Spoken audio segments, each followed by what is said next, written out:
be brief. Good morning, everyone that's here. I'm Alex, and I'm the CTO at Interledger.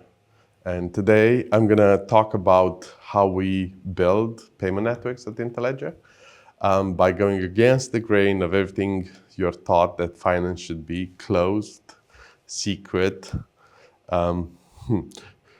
competitive. And we're doing this by using open source. And the reason why we're doing this is a few years ago, just before I started at Interledger, I was living in London. I was living in London for a while, and my mom's roof collapsed. So I had to send money back home to my mom in a hurry. And I went to my bank, put down my mom's bank details, which didn't work because mom lives in Romania, and the bank addressing system works different. So I had to actually go into a bank, talk to a bank teller, and he said, yes, we can put the money there. It's going to take a few days, and there's going to be fees. And at the end of 7 days, I lost 18% of the money. And the reason why that happened is my bank in the UK is a very small bank. My mom's bank in Romania, again, small bank, they are not connected to each other, and they don't talk to each other. So the money actually went from the UK to the US and then back to Romania. It took about 3 days for every trip, and there was fees involved in every step of the way. Now, the amount of money involved was not very small. It wasn't like 200 pounds. It was a couple of £1,000. But with the fees I lost, I realized it would have been cheaper and easier to hop on a Wizz Air flight, a low-cost flight from Europe, hop on a Wizz Air flight, give my mom cash, and fly back to London, than trying to send money digitally. And I thought that must be a fluke. Like, this was a bad transfer, and I looked into it, and then I realized, no, actually, payments are slow, expensive, and frustrating does not even start to define it. The fact that two banks within Europe didn't talk to each other, and they had to talk to a bank in the US to make a transfer, felt like this was very fragmented. Now, again, I'm a technologist, and my instant thought was, wait, I remember a time when the internet was like this. You had all of these networks of computers that couldn't talk to each other. Some used coaxial cables like your TV, some used Ethernet ports, and they were using different protocols to talk to each other. There were closed systems where two computers in the same room, you had an easier chance of making them talk together over the internet. It was just to connect the wire between the two and exchange information. So we at Interledger looked at this problem and thought, why can't we make payments interoperable? Why can't we, instead of designing another currency, another closed ecosystem, another closed loop system to make payments around the world, why can't we create a protocol just like the internet did? So the internet had all of these fragmentations, and they came up with something called TCP/IP, which is the way computers talk to each other today. And we thought, why can't we make something similar? Why can't we make it as easy as sending an email? Why can't we make payments as easy as sending an email? So we started to design from the ground up for interoperable payments. Now, the way we did this is against everything finance believes. We went open source. The biggest concerns we've had, it's going to be insecure if everyone sees your code. If everybody can change the code, you will never be compliant because of all the changes. But most importantly, if you come up with a business solution and everybody sees your business solution, you will lose your competitive edge. Spoiler alert, none of that was true. The fact that everybody saw our code meant everybody can find bugs and make it better. So every year at Interledger, we have this third-party security audit. A bunch of the banks on the network have identified an independent auditor that looks at every bit of code that we do, make sure it's secure, right?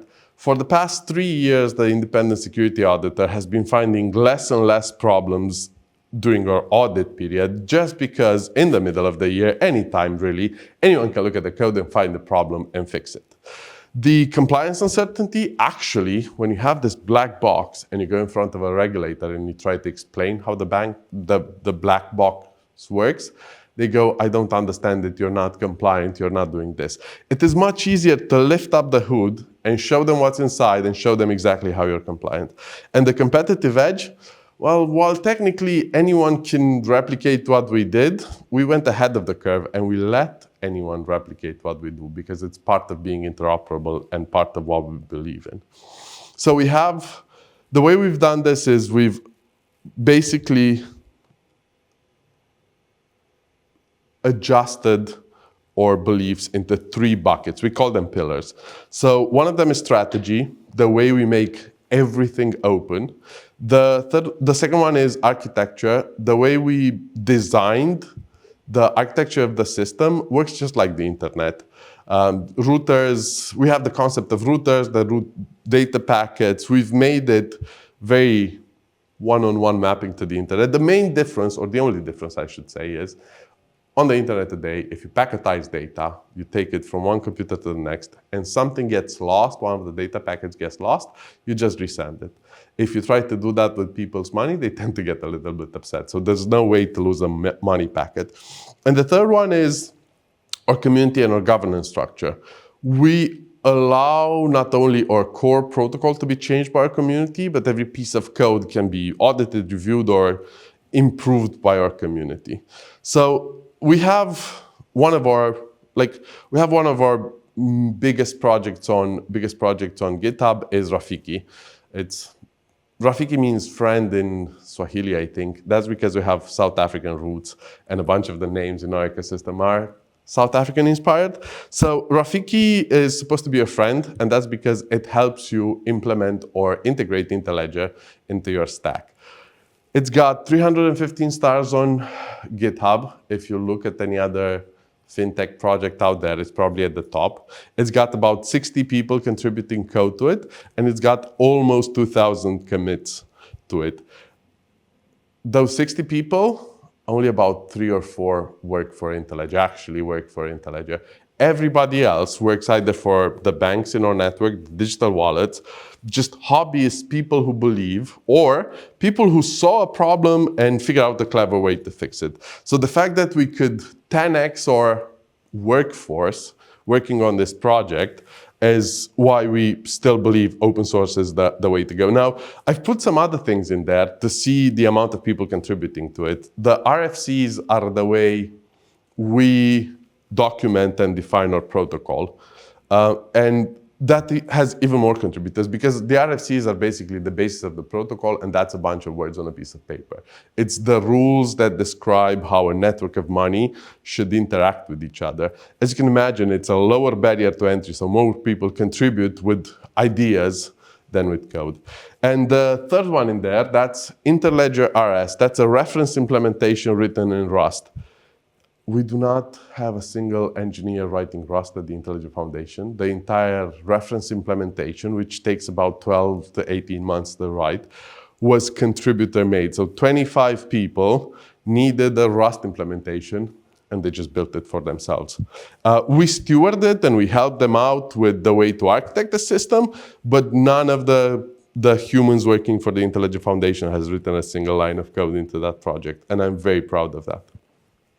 So the way we structured our architecture is we have connectors as the thing you plug into your core banking system, and those act like routers on the internet would.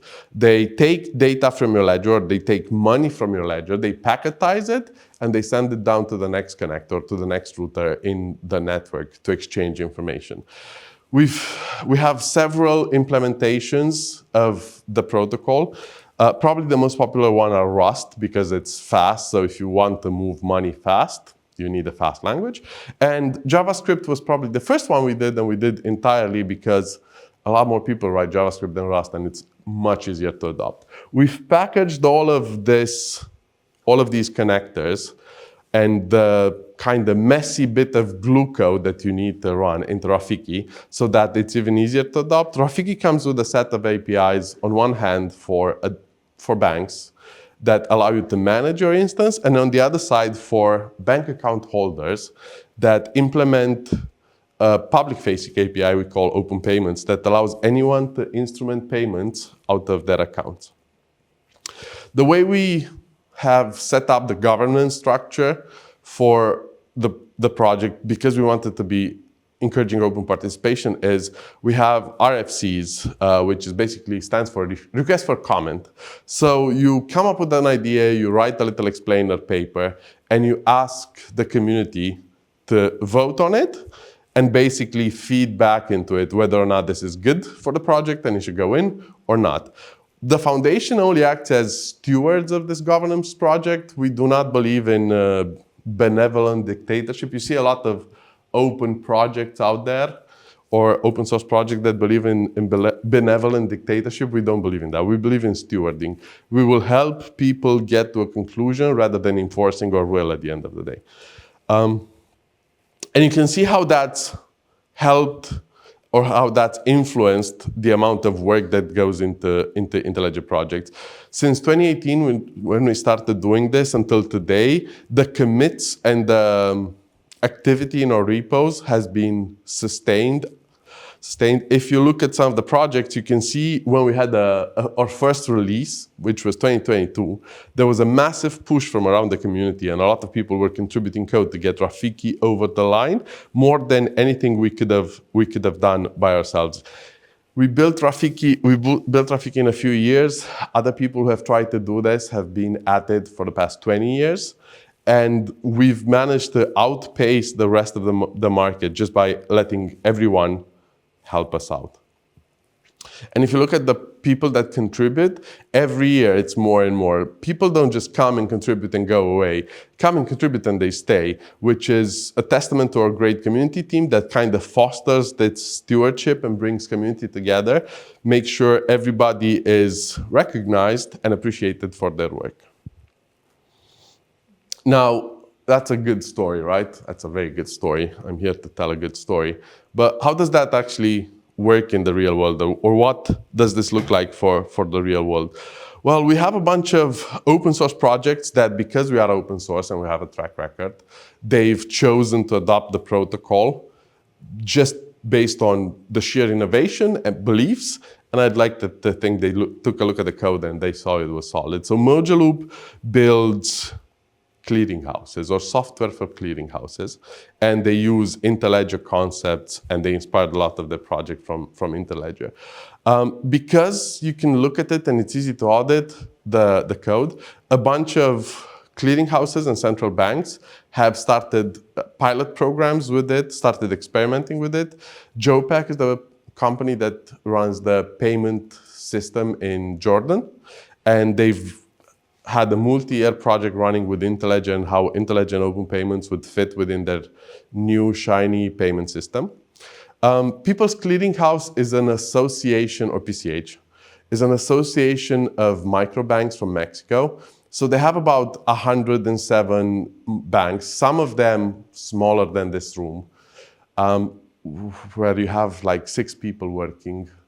And out of the 6 people working, you have the manager, you have the bank teller, and 4 people whose only job is to help you spend your credit in agriculture. So they're kind of like agricultural experts, not banking people. And so they have all these banks that are not connected to the country's payment system. The country payment system is called SPAY, but it's very hard technically to integrate into the payment system. So a bunch of these people don't have the knowledge or the money to pay for somebody else to integrate. It's very expensive to integrate into this. Some of these banks are like real community banks. We went and saw one of them in this little village outside Oaxaca. The whole village had maybe 1,000 people and 700 of them were members in the bank. So it was a member-owned, member-operated bank. They couldn't connect into the national payment system. What they really need is to be able to exchange money between them without having to go into the city, without having to go to the nearest larger bank and try to make a deposit. Deposits today, I mean, peer-to-peer transfers work very different for the small bank. So if I had an account at the small bank and I wanted to send somebody else at the bank money, I actually couldn't do that in one go. So I had to go to the bank, take cash out of my account, the bank teller counts cash and gives me cash, and I hand it right back over and I tell them to deposit into the other person's account because the system is So I don't want to say old, but it's been built 40 years ago. So they're doing a whole new system from the ground up using a whole new clearinghouse system.